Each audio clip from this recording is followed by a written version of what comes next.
안녕하세요. 성경을 읽다 보면 하나님을 부르는 이름이 정말 많잖아요. 그런데 그게 그냥 이름이 아니라는 거 혹시 생각해 보셨어요?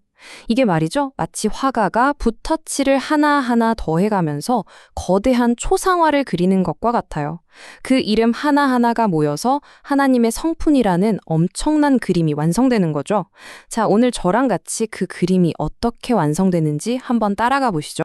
우리가 보통 이름이 뭐 그리 중요해? 이런 말 하잖아요. 그런데 성경의 세계관에서는요, 이름이 전부라고 해도 과언이 아니에요. 그냥 부르기 위한 딱지가 아니라 그 존재의 정체성, 그 핵심을 담고 있는 거거든요. 그러니까 이름은 그 사람의 성품을 들여다볼 수 있는 창문 같은 거라고 할 수 있겠네요. 바로 이 문장이 오늘 우리가 나눌 이야기의 핵심 열쇠입니다. 하나님은 당신 스스로가 부여하신 여러 이름들을 통하여 당신의 성품의 일면을 계시하신다. 이게 무슨 말이냐면요. 하나님의 이름들이 그냥 우연히 생긴 게 아니라는 거예요. 하나님께서 직접 이게 바로 나야. 나는 이런 존재란다 하고 우리에게 자신을 보여주시는 아주 의도적인 자기소개 같은 거죠. 자, 그럼 이 멋진 초상화를 한번 그려볼까요? 뭐부터 해야 할까요? 당연히 기초부터 쌓아야겠죠? 가장 기본이 되는 벽돌, 바로 구약에 나오는 하나님의 핵심 이름들부터 시작해 보겠습니다. 자, 여기 표를 보시면 구약의 핵심 이름 세 가지가 있죠. 첫 번째, 엘 또는 엘로임. 이건 강한 자라는 뜻이에요. 생각만 해도 뭔가 압도적인 힘, 창조주의 위엄 같은 게 느껴지지 않나요? 그리고 두 번째는 여호와, 스스로 있는 자라는 뜻인데, 와, 이건 정말 심오하죠. 누구에 의해 만들어진 게 아니라 그냥 처음부터 스스로 존재하시는 분, 그 영원함을 보여주는 이름입니다. 마지막으로 아도나이. 이건 주인님, 통치자라는 의미예요. 이 세상의 모든 것이 그분의 권위 아래 있다는 걸 선포하는 이름이죠. 바로 이 세 가지라 하나님의 성품을 이해하는 가장 기본적인 뼈대라고 할 수 있습니다. 자, 이렇게 기본 뼈대를 세웠으니까 이제 살을 붙여야겠죠? 하나님은 이 기본 이름들 위에 더 구체적인 그림을 그려나가세요. 어떻게 그리시냐면 바로 우리 삶 속에서 직접 행동으로 보여주시는 거죠. 내가 이런 하나님이야 하고요. 그렇게 해서 만들어진 이름들을 우리가 복합 이름이라고 부릅니다. 그 첫 번째 예시가 바로 여호와 이레입니다. 이 이름은 정말 많이 들어보셨을 거예요. 그쵸? 근데 이 이름에는 정말 특별한 이야기가 담겨 있습니다. 여호와께서 준비하신다는 뜻이죠. 이게 어디서 나왔냐면 바로 창세기에서 아브라함이 아들 이삭을 제물로 바쳐야 했던 그 정말 숨막히는 순간 있잖아요. 바로 그때 하나님께서 숫대양을 딱 준비해 주시죠. 가장 필요하고 가장 절실한 그 순간에 나타나서 모든 것을 해결해 주시는 공급자로서의 하나님의 성품. 이걸 이보다 더 잘 보여줄 순 없을 거예요. 자, 다음 이름으로 넘어가 볼까요? 바로 여호와 라파입니다. 이 이름 역시 하나님의 아주 중요한 성품을 보여줍니다. 치료하시는 여호와. 맞습니다. 바로 치료자로서의 모습이죠. 그런데 이 라파라는 말이 그냥 몸이 아플 때 고쳐주신다는 뜻만은 아니에요.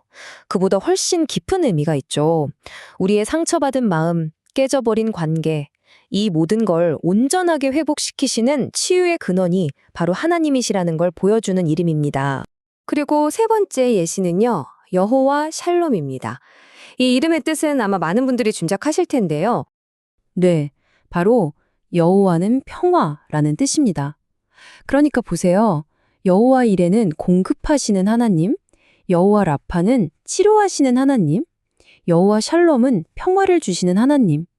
이 이름들은 전부 하나님이 저 멀리 계신 분이 아니라 우리 삶에 직접 들어오셔서 필요를 채우고 아픔을 싸매고 평화를 주시는 분이라는 걸 정말 생생하게 보여주는 거죠. 자, 지금까지 구약을 살펴봤으니 이제 신약 시대로 한번 넘어가 보죠.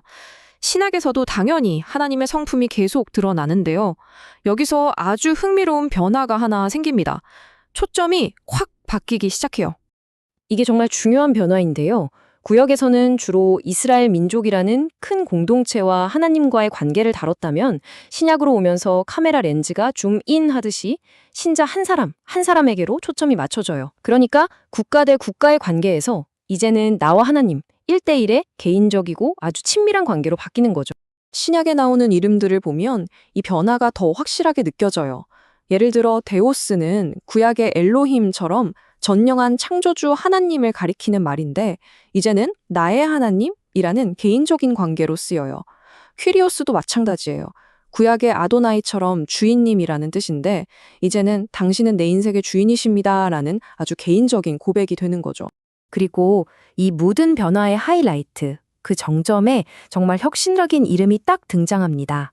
바로 파테르, 아버지라는 이름이에요.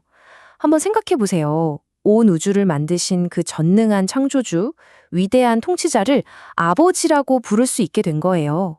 와, 이것만큼 하나님과의 관계가 얼마나 개인적이고 친밀해졌는지를 보여주는 강력한 증거가 또 있을까요?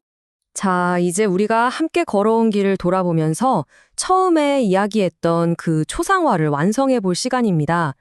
과연 하나님의 이름들이라는 붓터치가 모여서 어떤 그림을 만들어냈을까요? 결국 이 초상화는 하나의 거대한 흐름을 보여주고 있어요. 저 멀리 하늘 보좌에 계신 위대하고 강한 통치자 엘로힘에서 시작해서 우리 삶 속으로 직접 찾아오셔서 필요를 채워주시는 여호와 이레, 우리의 아픔을 어루만져 주시는 여호와 라파를 거쳐 마침내 우리 바로 곁에서 손을 꼭 잡아주시는 따뜻한 아버지 파테르로 점점 더 가까이 다가오시는 모습. 이게 바로 성경 전체를 통해 하나님께서 우리에게 보여주고 싶으셨던 자기 자신의 모습인 거죠. 그러니까 우리가 꼭 기억해야 할 게 있어요. 이 많은 이름들이 전부 다른 하나님을 말하는 게 절대 아니라는 겁니다. 이건 마치 커다란 다이아몬드 같아요. 이쪽에서 보면 파랗게 빛나고 저쪽에서 보면 빨갛게 빛나지만 결국은 하나의 다이아몬드잖아요. 그것처럼 이 이름들도 하나의 완전하신 하나님의 성품을 다양한 각도에서 보여주는 것뿐입니다. 자, 이제 마지막으로 여러분께 질문 하나를 던지면서 마무리할까 합니다. 이 모든 붓터치가 모여서 완성된 하나님의 초상화, 그 그림이 지금 여러분에게는 어떤 모습으로 보이나요? 그리고 그 그림이 오늘을 살아가는 나의 삶과는 어떤 관련이 있을까요? 이 질문을 한번 곱씹어 보시면 정말 좋겠습니다.